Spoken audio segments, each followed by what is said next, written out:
Last week we just stepped into chapter 19. So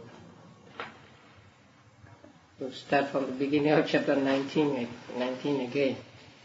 So chapter 19 is on purification by overcoming doubt. So after the meditator has seen nama and rupa, mind and matter clearly, and knows that there is only mind and matter and nothing else to be called person or self or whatever, he must try to see the causes and conditions of mind and matter. So this chapter deals with seeing causes and conditions of mind and matter. So it is described in a detailed manner. Now, the scheme of this chapter is better stated on this sheet. So if you look at this sheet first and then study this chapter, I think it will be easier to understand, easier to follow the sequence. So first, the yogi seeks to see the causes and conditions of nama and rupa. So paragraph 1, 2 and 3. And then he seeks to see the causes and conditions of rupa, paragraph 4. And then seeks to see the conditions of nama, so paragraph 5. And after seeing the causes and conditions of nama and rupa, there is what is called induction or inference. And then after inference comes the abandonment of doubt, or the overcoming doubt. And 1, 2, 3, 4, 5 ways of seeing the condition, the causes and conditions of nama and rupa are described in this chapter. So they are given Roman numbers. The second is the one who sees conditions of nama in 2 ways, by general conditions and by particular conditions. And then he seeks to see conditions of rupa, which are karma, consciousness, temperature and nutriment. There are 4 causes of matter or rupa: karma, consciousness, temperature and nutriment. And then there is induction, and then abandonment of doubt. And then the third one sees conditions of nama and rupa by reverse order of dependent origination. Now, when we talk about the direct order or reverse order, there are 2 kinds of direct orders or reverse order. Normally we would think that reverse order means starting from the end and going backward to the beginning. And here it is what is meant, the reverse order. Normally, the reverse order of dependent origination means the cessation of the mental formations and so on. That is called reverse order in other respects. But here in this chapter, reverse order means beginning with the end of the last link or member of the dependent origination, and then going backwards. So by going backward, or the reverse order of dependent origination, the yogi sees or tries to see the conditions of nama and rupa. And then there is induction, and then abandonment of doubt. The induction and abandonment of doubt may not be stated again in the succeeding paragraphs, but since it is the order to be taken, I put them here also: induction and abandonment of doubt. And then the next one sees conditions of nama and rupa by direct order.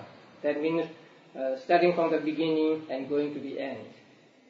And then induction and abandonment of doubt. And the 5th one sees conditions of nama and rupa by round of karma and round of karma result. Do you remember that? Round of karma and round of karma result. In the chapter on dependent origination, see there are mentioned these the three rounds there on page 672, beginning with paragraph 298, or just 298. Yeah. Round of karma, round of defilements, and round of results. There are 3 rounds mentioned there. So here the yogi takes 2 rounds. Round of karma, that means the karma, and round of karma result, that means the result. And then there is induction. In connection with that, there are classifications of karma which are important for the students of Abhidhamma or for students of Buddhism. So the different kinds of karma or classifications of karma are mentioned in that section. And then there is induction and abandonment of doubt. And after these come, what is the right view? So right view is seeing just the cause and effect, and there is no cause and effect, and there is no effect in cause, and so on. And then that means purification by overcoming of doubt. And the last is lesser stream enterer. That means if one possesses this knowledge, if one has overcome doubt by having the right view through discerning causes and conditions of nama and rupa, one is called a lesser stream enterer.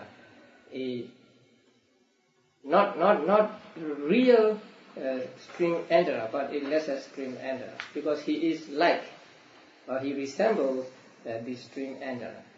So this is the gist of this chapter. Now, I think we have finished up to chapter 10, right? Last week. So now, the discerning of conditions of nama and rupa by reverse order of dependent origination. So that is the paragraph 11. Another, when he has seen that the formations cause mentality, materiality arrive at aging, and that those that have aged dissolve, discerns mentality, materiality's conditions by means of dependent origination in reverse order in this way. So here he sees the aging and death of formations in conditions things. So from that he goes backward until he reaches the beginning of this chain of dependent origination. So there we should make some changes. We will make some changes there. So this is called the aging and death of formations. So we will change this to what? What is called the aging and death of formations? And then we will rub out the semicolon and the word it. So the reading should be, what is called the aging and death of formations comes to be when there is birth. So when there is birth, what is called aging and death comes to be. And birth comes to be when there is becoming, and becoming comes to be when there is clinging, and so on. He goes backward. So, and consciousness when there are formations, and formations when there is ignorance. Then this uncertainty is abandoned. Here also the induction must come. Just as this dependent origination is caused by conditions, so was the links in the past, and so will be the links in the future. So he induces like this, and then he abandons uncertainty or doubt with regard to mind and matter. Now, let's go back to the footnote on page 695. Did you read that footnote? I'm sure you did. But that's very, very strange sentence. So I'll read all. If the fruit were to arise from present karma, the fruit would have arisen in the same moment in which the karma was being accumulated. And that is not seen, nor is it desirable. So karma and the fruit are different things.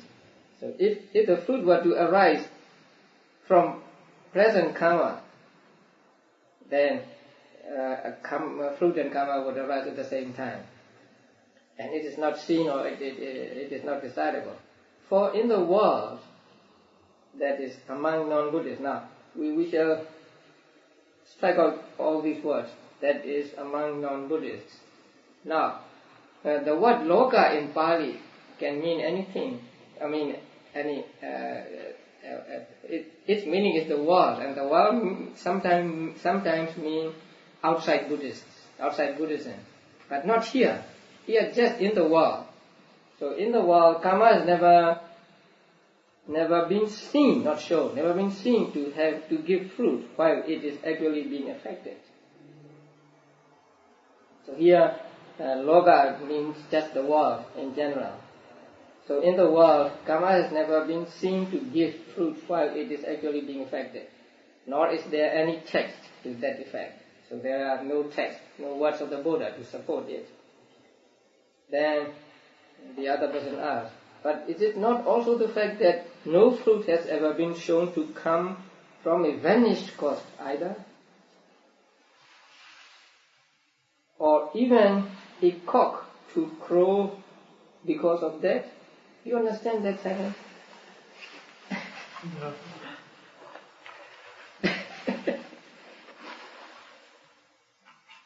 What's that? Even a cock to crow because of that?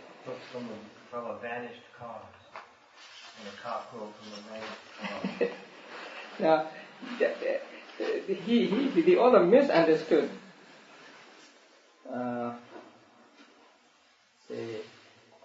Or he didn't get the correct reading there. And in the Burmese edition of the commentary to this commentary, sub-commentary to, I don't think there is correct reading. So what I think to be correct reading is a little different. And I think it is supported by the later statement about the simile. Now, what we should understand from this is no fruit has ever been shown to come from a vanished cause. That is, is it not the fact that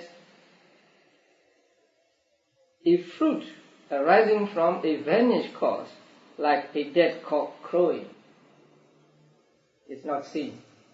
So, or even a cock to crow because of that should be changed to something like a dead cock crowing. So a dead cock doesn't crow. So if the result were to come from the vanished cause, then a dead cock can crow, something like that. So this is the argument of the other person. But is it not also the fact that no fruit has ever been shown to come from a vanished cause either, like a dead cock crowing? Then the answer is, certainly it has not been shown where the connectedness of material things is broken off, but the simile does not apply. So, if there is to be a simile, there must be a simile. So, the dead cock, there being no dead cock crowing is a simile. So that simile does not apply here because there is connectedness of immaterial things here. That means because this is mentality, this is, he's talking about karma. So karma is not matter, karma is mental. And there is a connectedness or continuity of consciousness going on even from one life to another. So the simile does not apply here. The simile, this simile is to be applied only when there is disconnectedness of something. That means when the cork dies, then the material things or material particles just are disrupted. So we are now talking about mind and not matter, and so mind has the continuity from one life to another. I mean, one type of consciousness arising after another type of consciousness that is going on and on and on. For when the fruit arises from karma that is actually past, it does so because of karma having been performed and because of storage, something like stored. And then there's a Buddha saying, for this is said, because profitable sense-sphere karma has been performed, stored up, there comes to be I consciousness and so on. And then, since consciousness has sufficient power only at the instant of its arising, with the acquisition of proximity condition, etc., it therefore only gives rise to materiality while it is arising. Now, this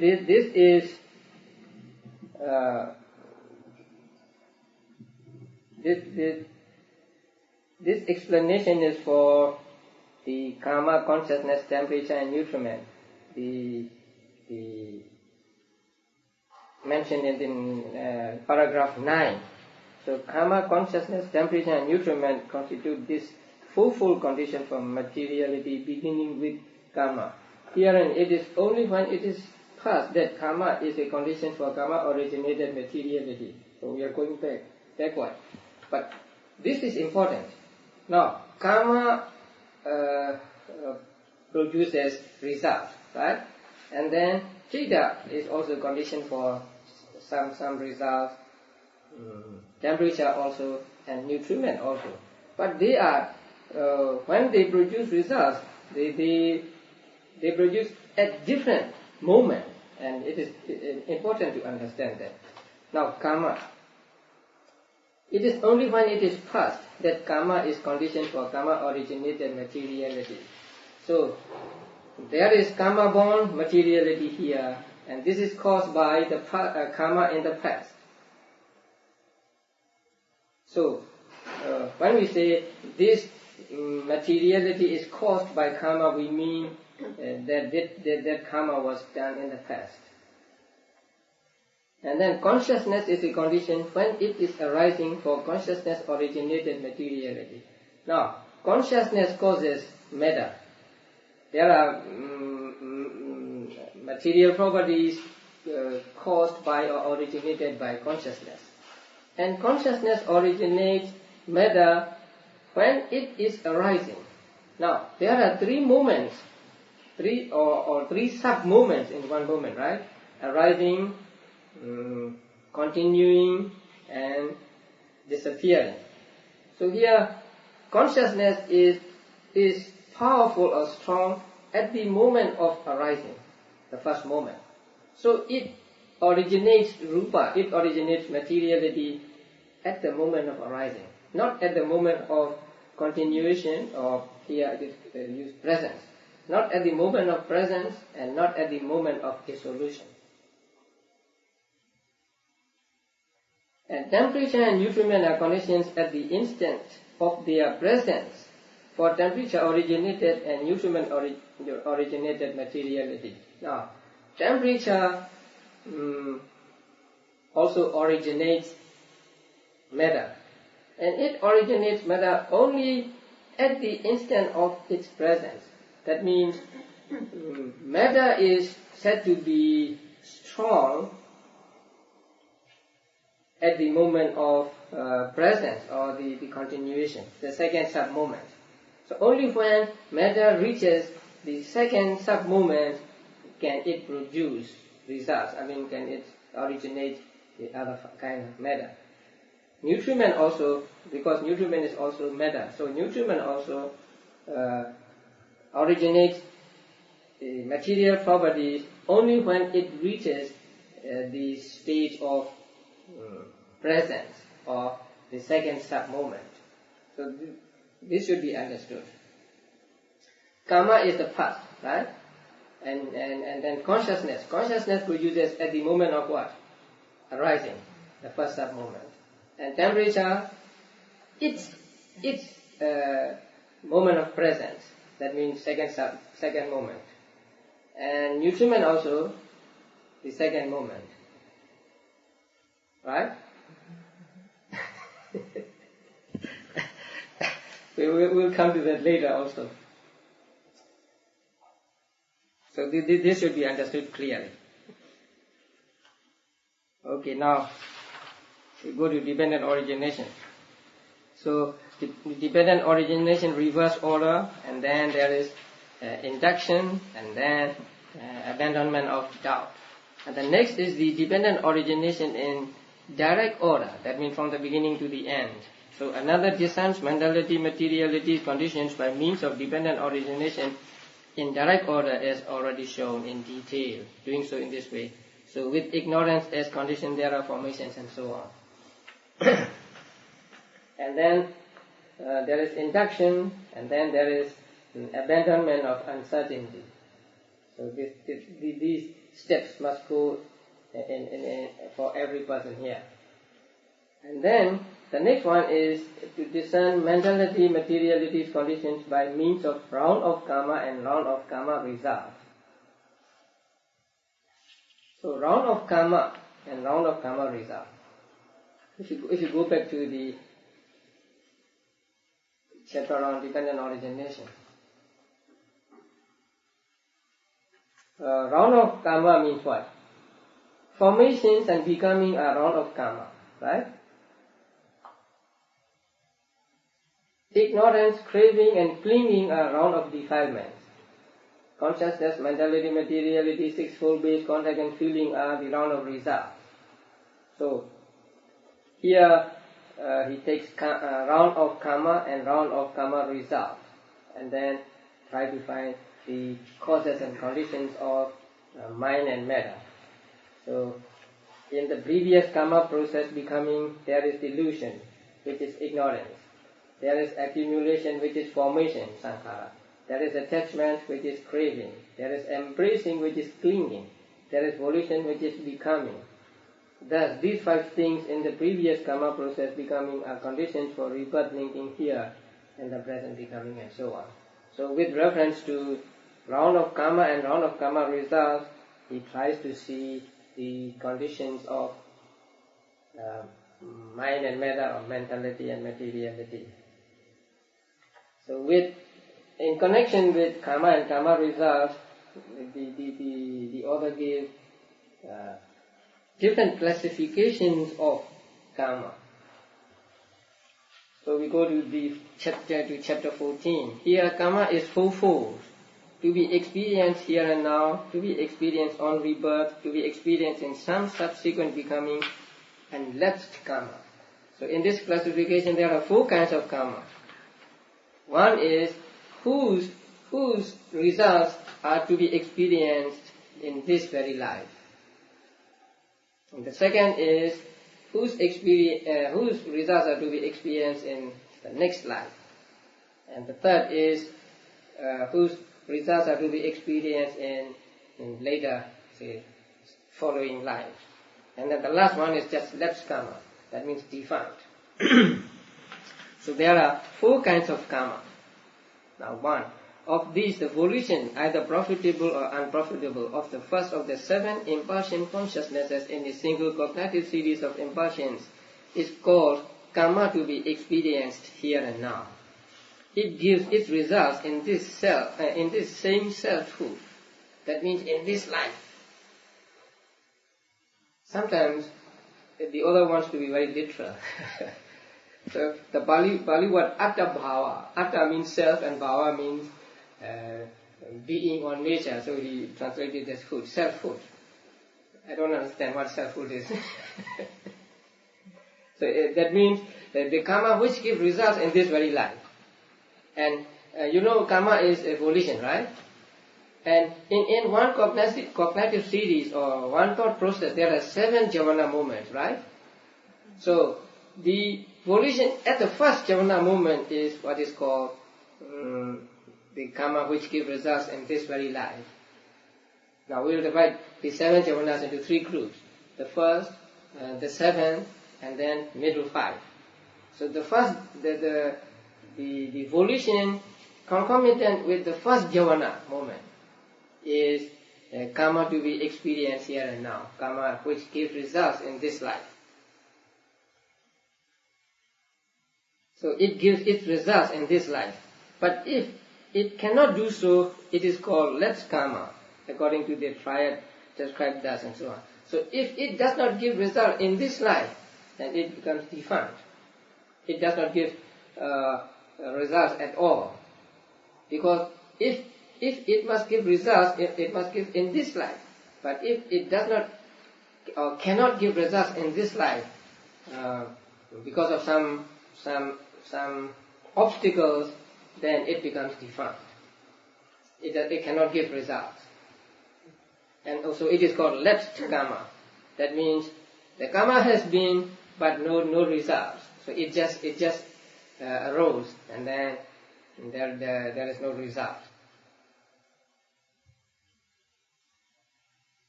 And then the second one, the volition of the 7th impulsion that accomplishes its purpose is called karma to be experienced on rebirth. That means karma which gives results in the next life. And that karma is volition concomitant with the 7th jhana moment. It gives its result in the next selfhood. And if it cannot do so, it is called lapsed karma again, in the way already described. The third, the volition of the 5 impulsions between these two is called karma to be experienced in some subsequent becoming. It gives its result in the future when it gets the opportunity, and however long the round of rebirth continues, it never becomes lapsed karma. So, the third karma is the 7 of volition concomitant with the middle 5 jhanas, from the 2nd to the 6th. So volition concomitant with these 5 moments, or these 5 types of consciousness, is called the karma to be experienced, or karma to be experienced in some subsequent becoming. Now, with regard to some subsequent becoming, we must be very precise, because many people thought that this means beginning with next life.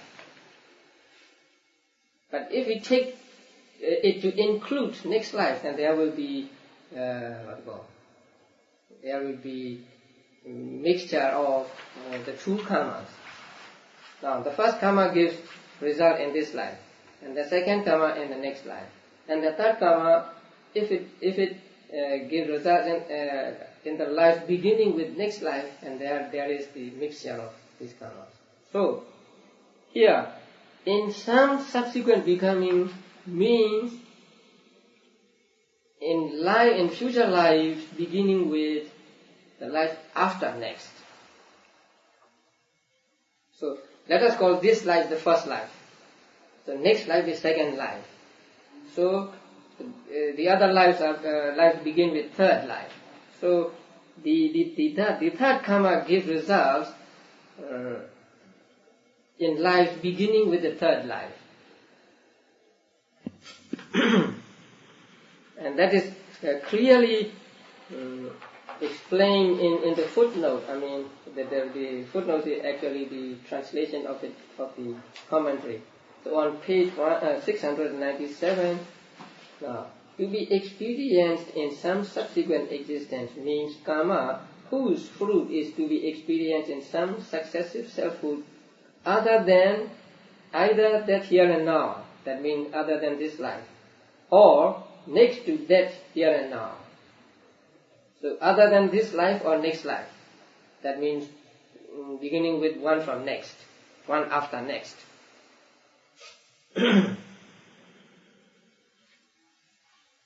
it gives its result in the future when it gets the opportunity. So whenever it gets the opportunity, this karma will give results. And however long the round of rebirth continues, it never becomes lapse karma. So long as there is the continuity of samsara, we can expect to get the results of this type of karma. It will become lapse karma only when one becomes an arahant, and there is no more rebirth for one. Then it will become lapse karma. Now, with regard to that, the footnote following is very unsatisfactory. And then I prepared a new footnote, which is still maybe awkward, but I cannot help it. You have to make it more readable, but I want to be say, accurate. So, with regard to the first one, the karma giving results in this very life, what do you think? Is it wonderful or is it astounding that karma gives result in this life? But in our books it is said, oh, it's not much giving results in this life. Now there are stories, say a very poor man offered maybe a handful of food to the Buddha, and then as a result of that karma, he became rich in that life. So that is. Do you think that is great result? What if he is reborn as a deva? Compared with that, becoming rich in this life is not much, right? So actually, the karma that gives results in future life is better or more powerful than the karma that gives results in this life. And the karma that gives results in this life must have fulfilled some conditions. So here, the volition at the first jhana, giving its results in this very life, being powerful because of not being overpowered by opposition. Only when it is not overpowered by the opposite conditions or obstacles, and having acquired distinction by dint of particular conditions, and only when it gets favorable conditions, it is powerful, and only then can it give results. And being intense by dint of prior instigation, say instigating oneself or by instigated by other people or other circumstances, it is called karma whose results are to be experienced in this life.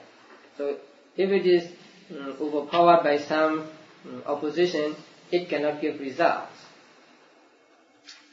And if it does not get some conditions, it cannot give results, and so on.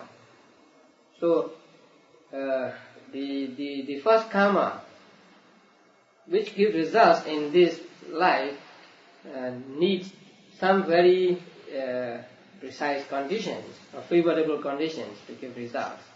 And this volition at the first jhana, occurring in the powerful continuity of jhanas in the way stated, is not like the other two, the karma that looks beyond the lapse of the continuity that has arisen.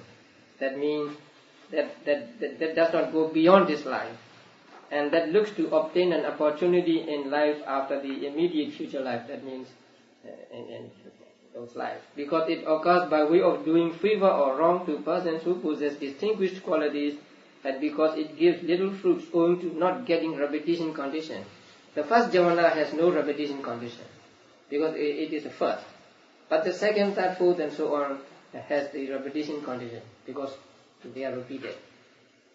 So the first one is, that is why the first one is not strong as second, not strong as third, and so on. So it gives little fruits owing to not getting repetition condition. Therefore, it gives only here in this life its fruits, which are a mere result in the course of life, not at rebirth. Like a tender tree does mere flowers and not fruits. So, giving a flower and giving a fruit is different. So, it is so immature or so weak that it cannot give results it cannot give fruits as results. So just a flower, and then the flower dies. Now,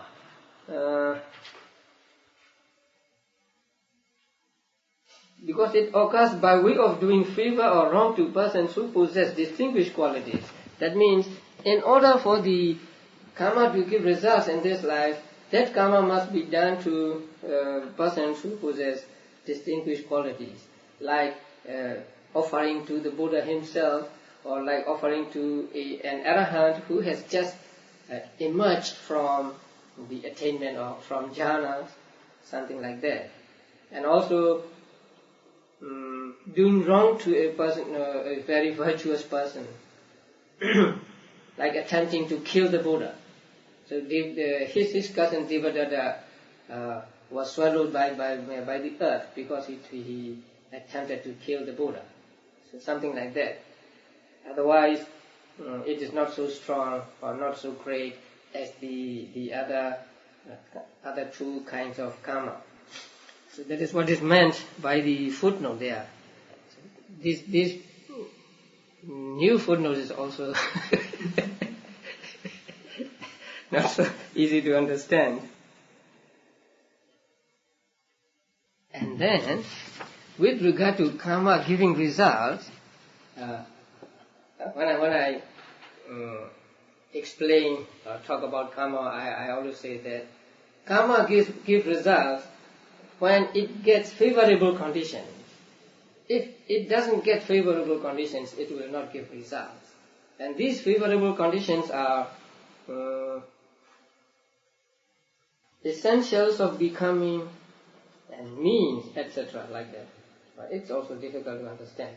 Now, essentials of becoming really means the appearance of the person, and then good effort, and also in which existence he was reborn, and also a favorable time. So only when the time is favorable, they can give results. A good time for good karma and a bad time for bad karma. So when karma gives results, it needs these favorable conditions also. Suppose there's a famine in the country. However good karma you had in the past, because it is a time of famine, you cannot get much. So your past karma, good karma, cannot give results here at this particular time, because it is time of general famine in the country, something like that.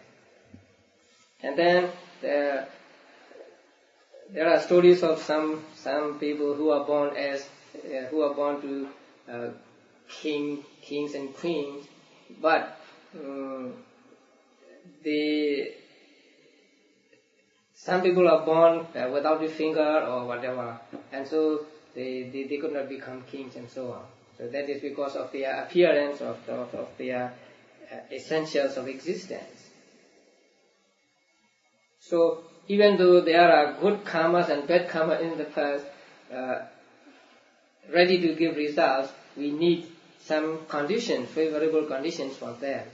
See, favorable conditions for bad karma means bad conditions, and favorable conditions for good karma means good conditions. So these karmas need these conditions also, say, to produce results. Okay, now these are the a set of four kinds of karmas. Now another fourfold classification of karma is this: weighty karma, habitual karma, death threshold karma, and karma stored up by being performed. So another classification of karma into four kinds. So the first one is called weighty. When there is weighty and unweighty karma, the weightier, whether profitable or unprofitable, whether karma consisting in matricide, etc. So please add etc. there.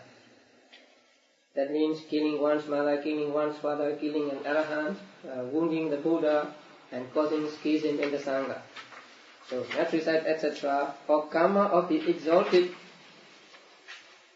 spheres, that means Mahagata, like Rupa Vajra and Arupa Vajra karma, takes precedence in ripening.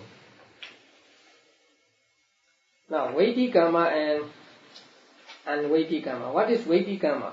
Now, if you look at the footnote, weighty karma is very reprehensible, unprofitable karma. That means akusala, very bad akusala karma, and very powerful profitable karma. Very powerful kusala, wholesome. And here, weighty akusala karma means killing one's own mother and so on. And weighty kusala karma means Rupa Vajra and Arupa Vajra kusala. Kusala pertaining to form sphere and formless sphere. So they are called weighty karma.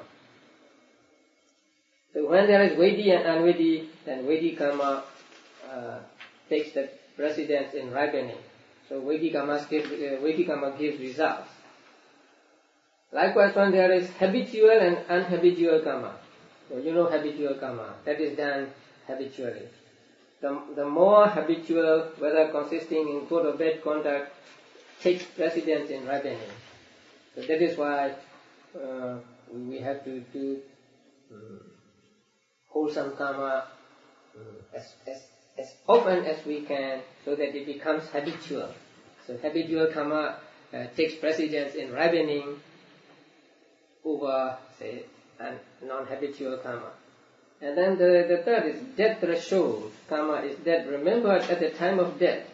For when a man near death can remember karma, he is born according to death. That means just before the moment of death, a person may remember his own past karma, or he may do some karma at that moment. And that karma is said to be called death threshold karma. That means karma done immediately before death, or remembered immediately before death. That is called death threshold karma. And this is also a very powerful karma in that it gives results in the next life.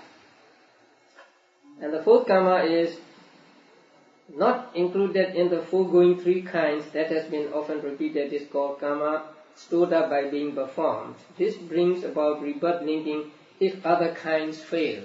So, among these four, if there is weighty karma, then weighty karma gives results. If there is no weighty karma, then the habitual karma gives results. If there is no habitual and weighty karma, then death threshold karma gives results. If there are no three karmas, then the last karma will give results. Now,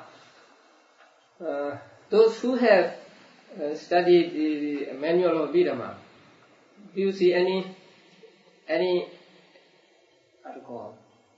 inconsistent with that? Visuddhimagga students. Now, in the manual of Visuddhimagga, the order is not like this, right? Habitual, death threshold.